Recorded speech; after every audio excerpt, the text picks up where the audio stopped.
Thank you, Your Excellencies, for taking the time here. And it's my task to bring all the lofty AI things down to reality. Yeah. John McCarthy was one of the founders of, one of the persons that actually coined the word artificial intelligence. And he also has this famous quote. He says that, as soon as it works, we don't call it AI anymore. Now, if you've been an Amazon retail customer for the past 30 years, you've been using AI for the past 30 years. We just didn't call it AI. Similarities, recommendations, customers who bought X also bought Y, fraud detection, forecasting. A typical warehouse for Amazon has 30,000 robots in it. There's no pilot there that controls these robots. These robots need to be autonomous. We just didn't. Is it AI? Yeah, because it bases on the technologies like deep learning and reinforcement learning. And every time we got a step further in the kind of things that we were able to do. So what actually really changed? Why is it that we have a forum at the World Government Summit if this has been around for the past 30 years? Is that every time we take a new step, we're able to have larger data sets, we are able to train these models, as they are called, without human supervision, without having to tell the model up front, this is a cat and that's a dog, things like that. So we are able to build these larger and larger models, but something else happened. Yeah? If you look at the traditional, but also not just if you think about retail or things like that, if you think about the amazing things that AI, we just didn't call it AI, has done in, for example, healthcare. Yeah? In Sweden, they ran a public program for women over 50, they can get a mammogram every 2 years. That means that radiologists are looking at thousands of mammograms a day. Yeah? AI detects 30% more cancers than the radiologists. And is as good as 2 radiologists. Now, the UK now launches a program for 700,000 women in the UK to get this year mammograms as well, and use the same program. Detecting brain damage at young infants is highly hard to do with physical tests, but have their EEGs of babies, which are radically different from those of adults, we can use AI for that. If people have a stroke, every hour, every minute that you don't treat them, they may lose 1 million brain cells. So if you can just use a video of your smartphone to actually detect whether there are potentials for a stroke, you can immediately treat them before they even arrive in the ambulance. So all of these kind of things we've been building about the past 10, 20 years. And what happened in a traditional technology adoption cycle is that actually you start off with some of the innovators, things get developed in the lab, you get some early adopters, and the famous, this is a famous bell curve by George Moore, you cross the chasm, and then the majority. What happened in about 2 years ago, at the end of 2023, is that suddenly, to the large population, we delivered something called AI for suddenly everybody else to use, without educating them. Yeah? So suddenly, everybody starts to think that AI is magic. It can do things that nobody else can do. It will take over our own intelligence. Well, let me tell you something. There is something called Moravec's paradox. Yeah? Imagine you're at your dinner table and there's a 5-year-old there as well, and he's never ever done anything like clearing the table or putting things in the dishwasher. You ask him to do it, he will do it. He will figure out how things has to go into the dishwasher and we'll put the dishwasher on. AI can't do that. Yeah? Our brains are smart enough to try and figure out unknown situations, things where we've never been in before. However, current AI, you can give it a 75-page PDF and ask it to summarize it, and it's pretty accurate. It doesn't mean that AI suddenly is going to take over. There's a number of tasks for which it's really good. Yeah? Now, this cycle is something that normally would take 10 years. But now it only took 2 months. And that means that everybody starts to have knee-jerk reactions. Now, governments suddenly started to put protections in place, or we don't really know what the risks are. Yeah? Because there's some areas where risk is really important. Healthcare, financial systems, things like that. But there are also many different areas where there is no risk. Yeah, but all of this became a confusion because we suddenly dumped technology in the hands of everyone without explaining them exactly how to use it. And the offering is overwhelming. I mean, there may have been one company that actually sort of started this confusion with OpenAI launching their tools. But now every week you'll see a new model coming out, you see competition, one is better in reasoning than the others. Yeah, DeepSeek comes out, says it only costed us $5 million to train a reasoning model. And then a few days later, Stanford and University of Washington say, oh, you know what, we did it only for $5. So if you see these stories in the news, it's not so weird that people get confused about all of this. Yeah? What are the kind of things that we really can do with this technology? How important is it going to be for your company or for your organization? Anthropic, one of the larger AI companies, actually this week launched a report which they called the Economic Impact Report. This basically says, how are our tools being used? Who are using these tools? And it turns out that the majority are actually engineers. Software engineers use these tools about 40% of the time. And then it drops off very quickly, and then you get marketing, sales, tools like that, customer service. But the majority is still an engineering approach. Now, last year, actually, I talked about another area which I thought was going to be extremely important. If we do not want to create a new digital divide in this world, we need to make sure that these models include cultural awareness. And fortunately, this is just some of the areas that you see all these models. Forget about it. It's just that there are so many different dimensions that it's easy to get confused if you're not an engineer. This is important. It's something that I predicted last year we're going to see has become reality. Falcon 3 is a model trained here in the UAE, but it's trained on traditional languages. But Mullen is trained purely on Arabic languages and 100% on Saudi texts. JAIS, another model here from the UAE, is trained on both Arabic and English. And so there's a whole range, there's a wide variety of new models coming out that aren't necessarily Western, US-centric, but are actually incorporating the cultural knowledge, because it's not just about language. It is about the cultural embodiment that sits in that language. Yeah, if you ask a Western European LLM to give a review of Isabella Allende book, you'll get a very different answer from a review given by a South American LLM. So the important thing then becomes for all of us, with these new technologies, don't believe everything you read on the internet or in the media. Go and experiment. Yeah? Because you need to be able to keep under control what you can actually do with this. Yeah? Yes, there is great advances to be had in customer service. It's easy to see how that works. But how does it work for your government? How does it work with secret documents?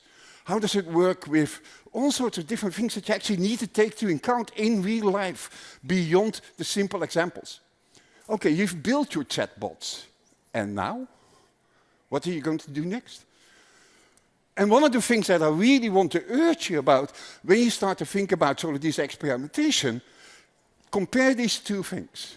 Quality of your results and how much is it going to cost you? Because if every mammogram image is going to cost you $3, you're not, as a hospital, you can't afford that. Yeah? But are there different models?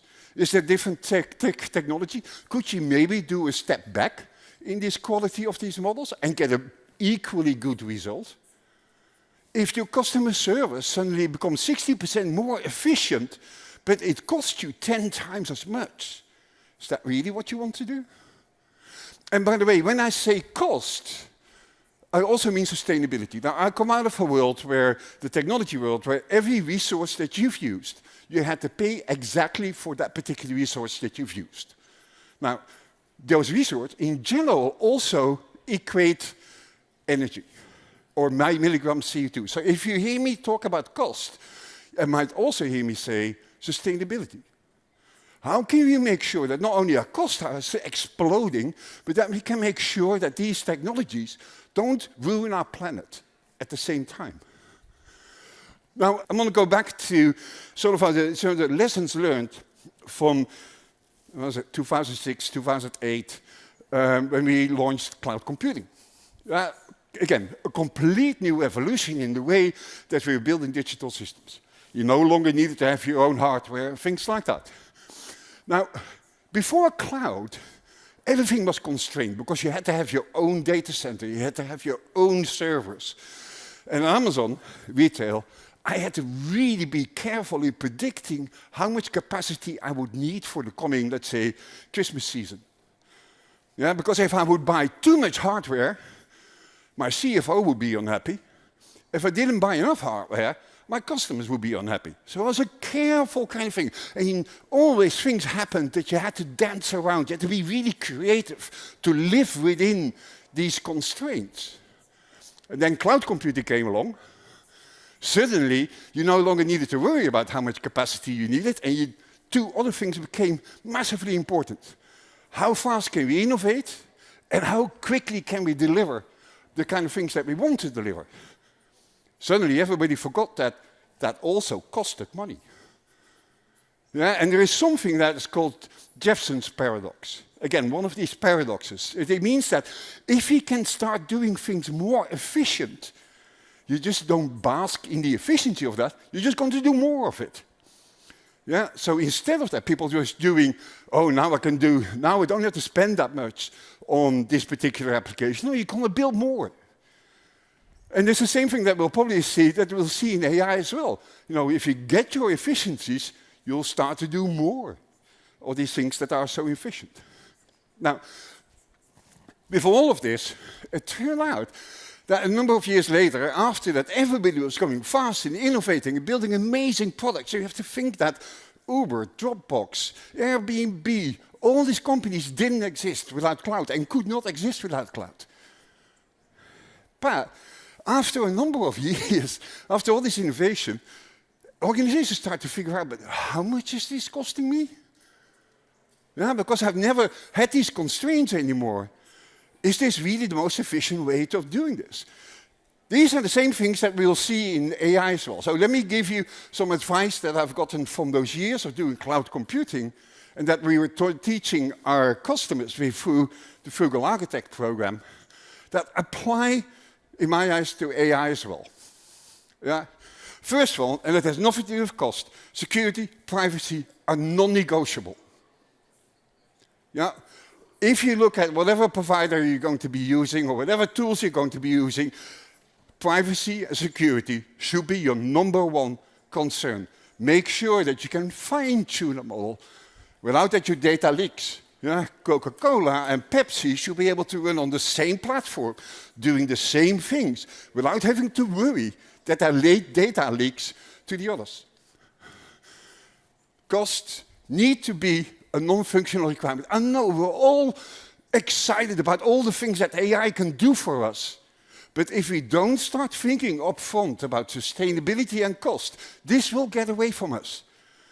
And then you build these major applications on the best technology possible, and at some moment you're going to get the bill. And that might be something that you might want to think up front about. Align cost to business. But that I mean is that think about sort of like my customer service example. Yeah? Make sure that the advances, the efficiencies that you get aren't costing you through the nose, aren't costing you tremendous. Yeah? create business level, meaning that we have all these different possibilities, bigger models, smaller models, language models, all of these kind of things. Can you, instead of as the technologists decide which model to use, make sure that the technologists offer to you the decision about, for this I'm willing to pay so much for this particular quality of result. So make sure that you keep things like cost in consideration.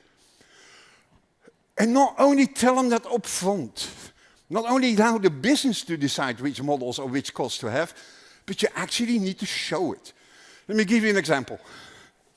My hometown of Amsterdam, or originally my hometown of Amsterdam, in 1972 we had something called the oil crisis, which meant that we had carless Sundays and things like that.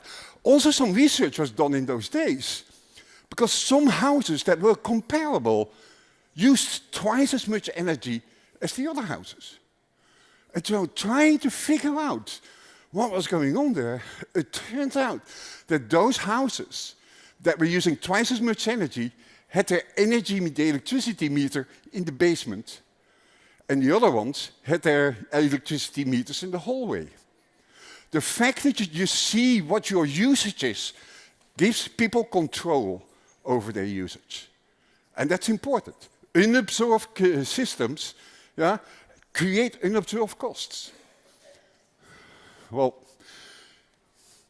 the last thing there is that these constraints that we wanted to shed away, we didn't want to anymore, want to have, we were able to move fast and do innovation and things like that. It means that, yes, we're thinking about it, but constraints breed creativity. Putting constraints into place, build this system, but it cannot cost more than $10,000 a month. Let your engineers be creative in that world, because there are so many different choices. What is AWS, Amazon, the cloud computing division there to help you with? And it's not an advertisement for AWS, but it's sort of kind of want to put this in your head. First and foremost, cloud computing is the best way where you can do this kind of experimentation. Why? Because we've been investing enormously into sustainability and cost reduction. We're the largest corporate purchaser of renewable energy in the world. We are fully on this year on renewables, all of these regions around the world. We also build dedicated chips for doing AI, which means that we can reduce energy as well as costs by 30 to 40% easily by just moving off one of those major chip providers onto the things that AWS does. And most importantly, as I said, experimentation.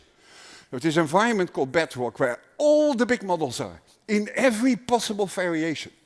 Experiment with it. Don't lock yourself into one particular model or one particular provider. These are early days. Take control of it.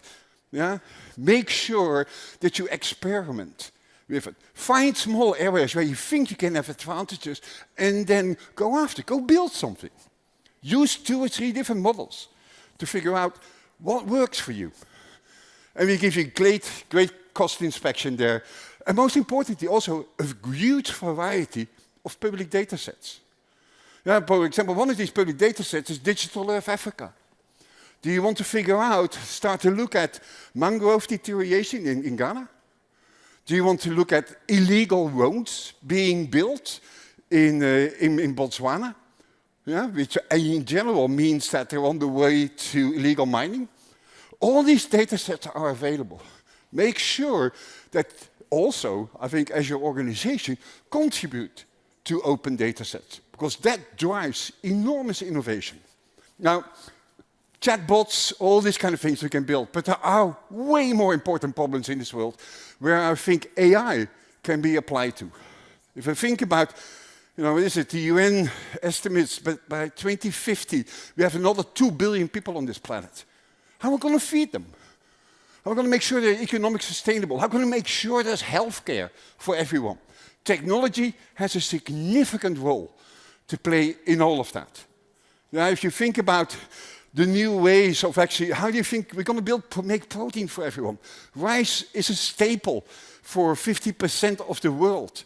An organization like the International Rice Research Institute does enormous amount of innovation with AI to bring technology at smallholder farmers, for example.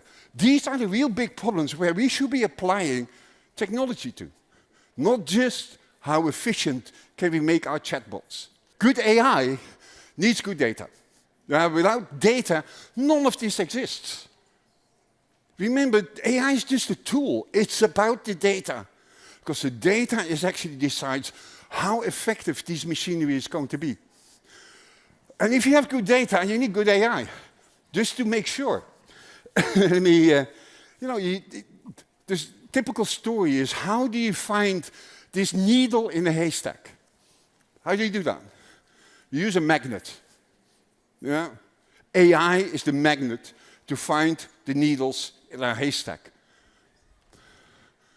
And you know what? As always, without good people, we won't be able to do good work.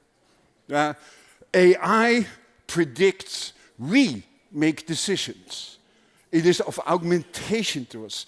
It helps us make decisions. It should not be making decisions for us. With that, I'll leave you with this one. As soon as it works, we don't call it AI anymore. Thank you.